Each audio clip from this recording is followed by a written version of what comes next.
Dear students, I hope you are all well by the grace of Almighty Allah. Today I hope to talk with you about the poem On First Looking into Chapman's Homer by John Keats. First, let us know something about the poet. John Keats was a poet of Romantic age. He was born in 1795 in England. He died only at the age of 25 in 1821. He is called a poet of beauty. He is also called a poet of sensuousness.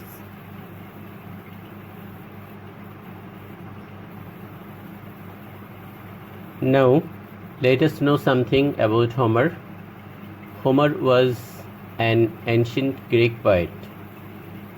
He was born in Anatolia, Turkey, probably from 12th to 8th century BC. Two of his famous epic poems are the Iliad and the Odyssey.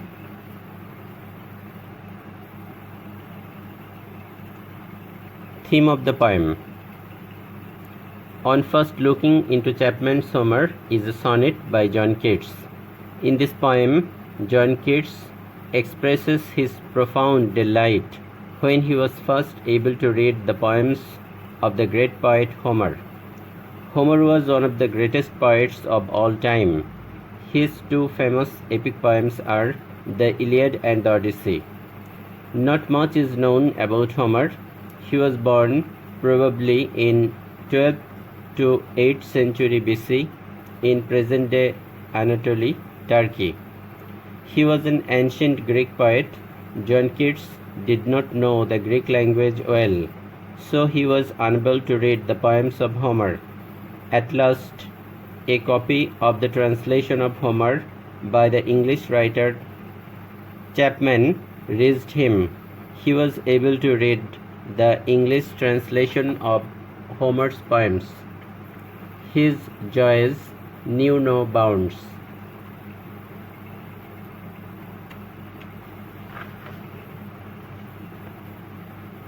The octave, or the first 8 lines of the poem. The poet says that he has travelled much. He has gone to many countries full of gold and other riches. He has seen many well-governed kingdoms. He has also visited many western islands. The rulers of these countries show their loyalty to the god Apollo.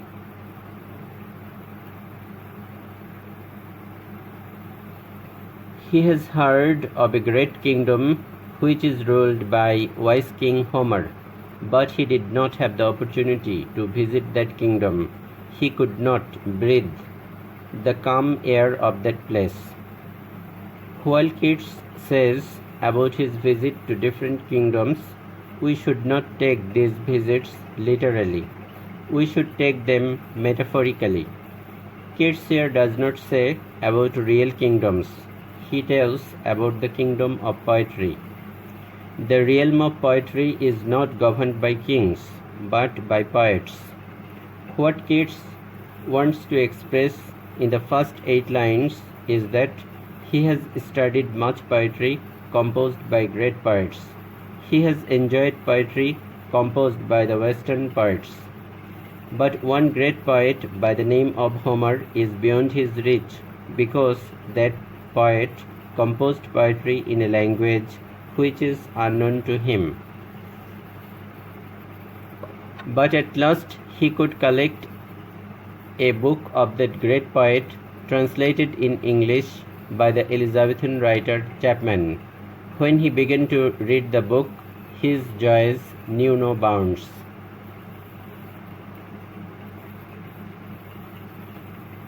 The sestet, or the last 6 lines of the poem. Keats uses 2 similes to express his unlimited delight. He says that after reading the poetry of Homer, his joys were equal to the joys of an astronomer who, after years of hard work, has finally discovered a new planet in the sky. An astronomer has to work very hard for many years. He has to remain awake night after night to discover a new star or a new planet. So his joy is great when he finally discovers a new planet. Then Keats says that his joys were equal to the joys of an explorer who, after many hardships and perils, finally discovers a new continent or a new ocean. Juan Cortez was a Spanish explorer who discovered the Pacific Ocean. When he and his companions looked at the Pacific Ocean from a peak in Darien in Panama, their joys knew no bounds. Their minds were full of fantasies. We understand that the difficult the task is, the greater the joys. Rhyme scheme of the poem. This poem is a Petrarchan sonnet, also known as Italian sonnet. It is divided into an octave and a sestet. The rhyme scheme of the poem is ABBA, ABBA, CD, CD, CD. What is the sonnet? A sonnet is a short lyric poem composed of 14 iambic pentameter lines.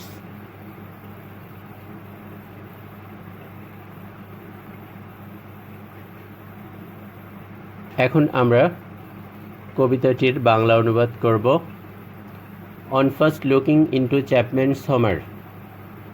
Homer একজন লেখক, তার বই অনুবাদ করেছিলেন Chapman. Chapman অনুদিত হোমারের বইটি যখন আমি প্রথম পড়লাম। কবিতার নাম much have I travelled in the realms of gold. আমি অনেক ভ্রমণ করেছি রিয়েলম রাজ্য, রিয়েলমস অফ গোল্ড স্বর্ণ রাজ্যে আমি অনেক ভ্রমণ করেছি। And many goodly states and kingdom seen, এবং আমি দেখেছি অনেক গুডলি অনেক ভালো স্টেট রাষ্ট্র এবং রাজত্ব। Many western islands have I been, আমি গিয়েছি অনেক পশ্চিমা দ্বীপে। Which bards in fealty to Apollo hold, এ সমস্ত দেশ বা এ সমস্ত দ্বীপ হোল্ড ধারণ করে বা শাসন করে এমন বার্ড কবিরা যারা অ্যাপোলোর প্রতি তাদের ফিল্টি বা আনুগত্য প্রকাশ করে। কবি এখানে বোঝাতে চাচ্ছেন যে আমি অনেক দেশ ভ্রমণ করেছি, আমি অনেক রাজ্যে গিয়েছি, আমি অনেক পশ্চিমা দ্বীপ দেখেছি, তবে এ সমস্ত দেশ বা এই সমস্ত দ্বীপ কোনো রাজা বা বাদশাহ শাসন করেন না, এগুলো শাসন করেন অ্যাপোলোর অনুগত কবিরা। তার মানে কবি এখানে বাস্তব কোনো দেশ বা রাজ্যের কথা বলেননি, কবি এখানে যে রাজ্যের কথা বলছেন এটা হচ্ছে কবিতার রাজ্য। Oft of one wide expanse had I been told, oft, often, প্রায়, wide expanse, expanse বিস্তৃতি, প্রায় আমাকে একটা বিশাল দেশের কথা বলা হয়েছে। That deep broad Homer ruled as his demons, এই বিশাল দেশটা শাসন করত। ডিপ ব্রড অর্থ এখানে চিন্তাশীল, গভীর চিন্তাশীল একজন ব্যক্তি, জ্ঞানী ব্যক্তি হোমার, তার ডিমেন্স, তার রাজ্য বা এলাকা হিসাবে সেই দেশটা শাসন করত। Yet did I never breathe its pure serene, কিন্তু আমার সৌভাগ্য হয়নি, আমি কখনো সে দেশে যেতে পারিনি, সেই দেশের পিওর বিশুদ্ধ সেরিন নির্মল বায়ু নিঃশ্বাস নেওয়ার সৌভাগ্য আমার হয়নি। Till I heard Chapman speak out loud and bold, অবশেষে আমি শুনতে পেলাম চ্যাপম্যান নামক একজন কবি জোরালো কণ্ঠে ঘোষণা করছে। কবি এখানে বলতে চাচ্ছেন তিনি অনেক দেশে গিয়েছেন, অনেক দ্বীপে ভ্রমণ করেছেন, এর অর্থ তিনি অনেক কবির কবিতা পাঠ করেছেন, কিন্তু হোমার শাসন করে সেই দেশে যাওয়ার তার সৌভাগ্য হয়নি। এর অর্থ হোমারের কবিতা পড়ার সৌভাগ্য তার হয়নি, কারণ হোমার প্রাচীন গ্রিক ভাষায় লিখেছিলেন, সেই ভাষা জন কিটসের জানা ছিল না।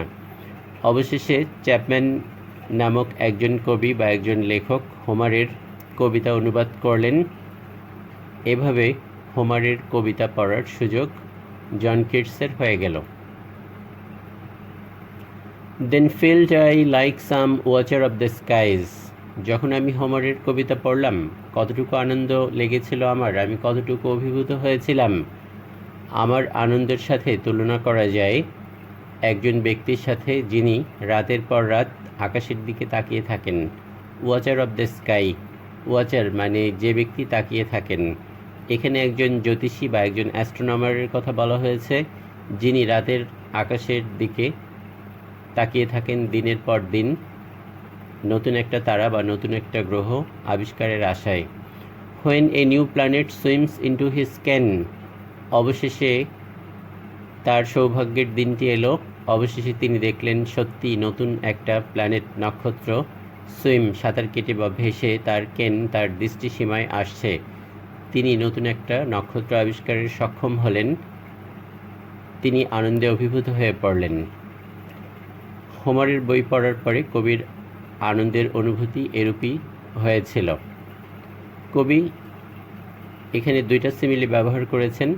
দ্বিতীয় সিমিলিতে কবি বলছেন or like stout Cortez when with eagle eyes, অথবা বলা যায় আমার আনন্দ ছিল স্টাউট বলিষ্ঠ বা সাহসী কর্টেজের মতো, জন কর্টেজের মতো আমার আনন্দ ছিল যখন তিনি তার ইগল পাখির মতো তীক্ষ্ণ দৃষ্টি দিয়ে হি স্টেয়ার্ড এট দ্য প্যাসিফিক, তিনি প্রশান্ত মহাসাগরের দিকে তাকিয়েছিলেন। তিনি প্রশান্ত মহাসাগর আবিষ্কার করলেন। And all his men looked at each other, এবং তার সাথে তার সঙ্গী সাথী যারা ছিল তারাও অবাক বিস্ময়ে প্রশান্ত মহাসাগরের দিকে তাকিয়ে রইল, একে অন্যের দিকে তাকিয়ে রইল। উইথ ওয়াইল্ড সারমাইজ, তাদের মনে তখন সারমাইজ কল্পনা, বুনো সব কল্পনা এসেছিল। তারা বিস্ময়ভূত হয়ে গিয়েছিল। তারা ভেবেছিল যে আমরা আমাদের সামনে কি দেখতে পাচ্ছি, আমরা কি নতুন কোনো মহাসমুদ্র নাকি মহাদেশ আবিষ্কার করেছি। Silent upon the peak in ডেরিয়ান, তারা সবাই তখন নীরবে ডেরিয়ানের পর্বতচূড়ায় দাঁড়িয়ে এই দৃশ্য দেখছিল বা প্রশান্ত মহাসাগরের দিকে তাকিয়েছিল।